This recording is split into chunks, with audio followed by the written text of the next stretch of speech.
Kan Oromoo nagaa jirtu fayyaa keessanii jira jirtu mata qashtii isiniin jedha.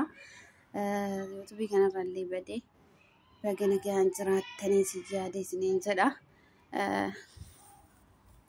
Iidarraallee bagaaftanii warra baranaa bara hedduu rabbi sinaa taasisu inshaallah. Rabbiin sanaa nagaan waggaa waggaatti sinaa deebisuu isiniin jedha. Warra jiraatee jijjiiramaan waggaatti deebu rabbi sinaa taasisu inshaallah. Ayyaan illee ajandama xiqqoo takka qabadhee dhufe. Wanti qabadhee dhufe jalqaba irratti waa'ee waa sadii qabadhee dhufe xiqqooma. Jalqaba irratti waa'ee maakii fi ibsishaan iccitii isaanii hagana qabanii miidiyaa irratti osoo ol hin baasin nikaa hidhatanii hagana turanii dhufuu isaanii wallaahi hedduu takkana ajaa'ibe. Dheengadda namaan wal mormaa turre jechuudha. Nikaa hidhannee yoo hidhatanii jedhanii. Ani garuu yeroo san na fakkaate akka nikaa hidhatan maashaallah ijoollee jabduudha iccitii qabatanii hedduu namatti tolan dhugaa rabbi walii isaan haadhiisu diina isaanii rabbi lafa mataa gaggaraa galchu. Jaalattoota isaanii ammoo rabbiin wajjii umrii dheeressu inshaallah. Isaanis warra miidiyaa obboleewwan isaaniiti abbaa isaaniiti yaani akkuma faamilii isaanii jechuudha. Kanaafi walitti horanii warra horuu warra buluu rabbi isaanii taasisu baay'ee natti tolanii dhugaa rabbi iccitii gas qabatu nama miidiyaa gana guddaa qabatanii maashaallah kaayiroo keessatti nama lama ta'e jechuudha akkanatti iccitii qabate Aashitti Famzaa fi isaanii maakii fi ibsishaa jechuudha. Hedduu wallaahi natti tolanii rabbi waliif isaan haadhiisuu isaa hundaayyuu rabbi waliif isaan haadhiisuu. Inni lammataa ammoo abbaa tokko kaleessa wallaahi seenaa dalagee walumaan argu jirra miidiyaa kanarra garuu suuraan fuula wantiidhaarra kaa'e hundaa walumatti qanabbare jechuudha. Akkasii kaleessa adabbii mootummaan hin fudhanne ilmoo isaatiif jecha fudhate abbaan sunaan hedduu akkanatti tolimee warri akkanaa gammaddan yeroo meeqaa kichuu meeqa kutanii odoo isin hin ga'ini gudeedanii dhibeef saaxilanii du'aaf saaxilan yeroo baay'ee jechuudha. Abbaan kun garuu rabbiin irra oolche arge isa baalagicha san jechuudha. Meeshaa isaarraa qurruxxi godhe wallaahi hedduu akkanatti tole abbaan kun jechuudha jagnaadha. Maaliif deemaniin garuu wanta na dhibe keessaa abbaa san maaliif deemaniin gaafatuuf moo laa ilaaha illallah sanuu harka qabatee deemu hin tolche wallaahi baay'ee tokko natti tole. Kun adabbii qixaaxa laali barumsa ta'aaf warra ganaa wanta akkanaa dalaguuf ilmoo taatuuf irratti waa akkanaa dalaguuf deemu hedduu barumsa guddaa ta'aaf garuu jarri inni afoo deemaa uummanni duuba deemaa hidhuuf deemanii immoo uummata mootummaan nama kana adabe taanaan wallaahi baay'ee tokko na dhagamaani waan mootummaa harka keessaa qabuutitti na dhagama jechuudha. Wanti inni godhu hedduu waan kanaa oliitti inni lubbuu isii balleessuu deemaami. Wanti isaan godhaa jiranoo lubbuu daa'imaa balleessuu osoo daa'ima haga seeraa haga yaani waanuma kanaafuu hin geenne meeqa kamta waggaa 5 6 waggaa 2 3 waa meeqa wanti Itoophiyaa keessa dhagamaa jiran jiru. Garuu jaarsi kun likkii godhe akka kiyyatti baga irraa mure wallaahi lubbuu isaa osoo baasee bareeda. Lubbuu baasurra garuu waan akkanaa seenaa kana dalaguun baay'ee bareeda. Uummataaf illee barumsa qaba. Mee warri akka kiyyaa gammadan ani hedduu gammadee rabbiin ilmoo keessan Itoophiyaan keenya badde horii shamaraas qabu. Rabbiin wallaahi isiniif haa eegu isiniin jedha uummata kiyya qaqqaali. Ani abbaan kun hedduu natti tole rabbi fayyaa harkaa fayyaa isaa kennu adabbii illee adabuu edan isarraa qabu. Garuu ani adabanis waan adabaniif naan galu jechuudha. Mootummaan akka waan kana keessaa godhanii jedhu natti fakkaata.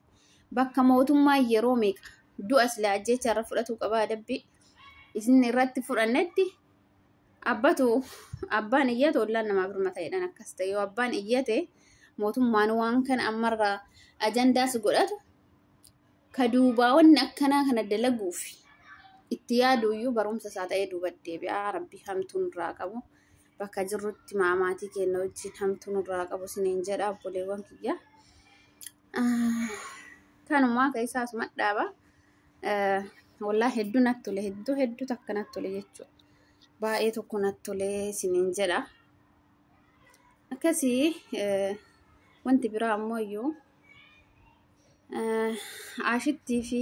ashittiin ulfaa jedhanii ani garuu ulfeessi ta'uu isii shakkeen dhuffatti ijaabarra gabbuufatti. Dheengadda ammoo yeroo Hamzaan ashittiin dadhabe jetti mana qulqulleessa jedhee yeroo gaafa nu biraa iidaa san mana isa qulqulleessa isii yeroo baay'ee mul'attu. Maashaallah dhugaas ta'u dharas garuu wallaahi dhugaadha jedhanii lakkuu garaa qabdi jedhanii wallaahi rabbi nagaanis yaa'iku. Warri kaayiroo kun dachaa malee cimdii malee dide natti fakkaate. Wallaahi rabbiin lakkuus ta'u tokkos ta'u rabbiin nagaanis yaa'iku. Maashaallah tabaarakallah. Jalqabumarra akka iccitii qabattes ammas qaama ofii mul'iftu miidiyaattis hin baatu wallaahi akka ashitti heerumni kun nama adaba nama tokko irratti jechuudha. Adaba namaaf kenna. Akkasi gadi hin baasu Hamzaanii isiilleen akkuma inni abbaan manaa isii jedhanitti dhageette miidiyaarraa galte wallaahi hedduu natti tolte. Rabbi akkanuma adaba isii haa godhu ilmoo adabaa isii haa kennu lakkuus ta'u ilma adabaa intala adabaa haafiza quraanaa taatu rabbiin isii haa kennu. Baay'ee tokko natti tolani. Akkas isiniin jedha dhiifamaa waan ol keessa make se'eeti suuraawwan walii hidhe kana jechuudha. Isuma bichaa hidhe jalqaba maakii faayidhe. Akkas isiniin jedha obboleewwan kiyyaa rabbiin nagaanis yaa'iku ashitti galee rabbiin nagaanis yaa'iku ka'aayyaaf abbaa jedhu rabbiin isaanii haa godhu jedhanii isaa duraan. Akkasii wallaahi rabbi nagaanis yaa'iku baay'ee natti tolte ashitti illee iccitii qabatanii Hamzaaf isiinis iccitii akka warra miidiyaa gurguddaa qabu iccitii ofii hafarsuu fi ummata mul'isuuf hin fiigan jechuudha. Akkasii wallaahi rabbiin nagaan wallaahi nagaan osoo hin cinqamin rabbiin nagaanis yaa'iku ka akka isii ta'ee ilma takka dhabee umrii isarraa deemis hedduu jira isallee rabbiin haa kennuufi kadhabes rabbiin haa kennuufi wallaahi rabbiin isaanii haa kennu kadhabes ka ilmoo yommuu argadhaa mi'aa ilmoo yommuu arga ka jedhu hedduu jira. Kanaaf isiniin jedhaa wallaahi suuraa waan walirratti walitti qabee dhisi'a. Akkas isiniin jedhaa wallaahi baay'ee natti tolan isiniin jedha hundi isaaniitu. Ashitti Hamzaa Ibsaa Makkii akka waan walitti maniiti mistira ofii qabatanii hedduu takka na dinqisiisan wallaahi.